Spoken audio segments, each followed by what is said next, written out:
Hey, amazing superstars, this is Shravan. It's been 45 days. I missed you all.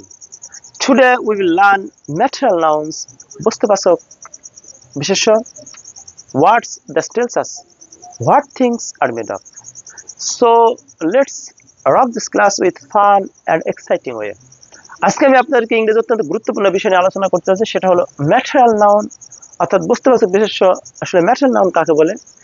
যে নাউনকে ধরা যায়, ছোঁয়া যায় এবং ওজন করা যায় কিন্তু গণনা করা যায় না, তাকে ম্যাটেরিয়াল নাউন বলে। অর্থাৎ ম্যাটেরিয়াল নাউন হলো সেই নাউন যে নাউনকে কাটলে বা ভাঙলে তবুও নতুন কিছু পায় না, ওই একই জিনিস পাওয়া যায়, অর্থাৎ সেটা কিন্তু ম্যাটেরিয়াল নাউন।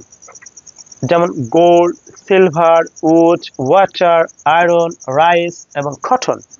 আমরা গোল্ডকে যদি কাটি বা ভাঙি সেটা কিন্তু গোল্ডই পাবো, নতুন কিছু পাবো না, অর্থাৎ এটা কিন্তু ম্যাটেরিয়াল নাউন। আর উদাহরণ যদি লক্ষ্য করি, নেচার, প্রকৃতি থেকে প্রাপ্ত কিছু natural noun, silver, sand, salt, sunlight. এবং প্লান্টস, গাছপালা থেকে প্রাপ্ত কিছু natural noun, wood, jute, food, oil and tea. এবং অ্যানিম্যাল, পশু পাখি থেকে প্রাপ্ত কিছু ন্যাচারাল নাউন, যেমন হানি, মিল্ক, সিল্ক, অত্যন্ত দামি ন্যাচারাল নাউন। এবং আরো লিখছে ম্যানমেড, মানব সৃষ্ট কিছু natural noun, acid, alcohol, asphalt অর্থাৎ পিচ। ম্যাটেরিয়াল নাউন আরো কিছু বৈশিষ্ট্য রয়েছে।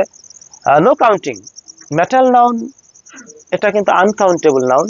ম্যাটেরিয়াল নাউনের আগে কিন্তু ইনডিফিনিট আর্টিকেল এ এন বসে না, ডেফিনিট আর্টিকেল দি বসে। যখন নির্দিষ্ট হয়ে স্পেসিফিক তখন কিন্তু ম্যাটেরিয়াল নাউনের আগে দি বসে, এবং যদি কাউন্টিং হয় তখন সেটা কমন নাউন হয়ে যায়। এবং আমি উদাহরণ লিখছি, অয়েল, এখন তেল অত্যন্ত মূল্যবান, তেলের একটা ক্রাইসিস চলছে।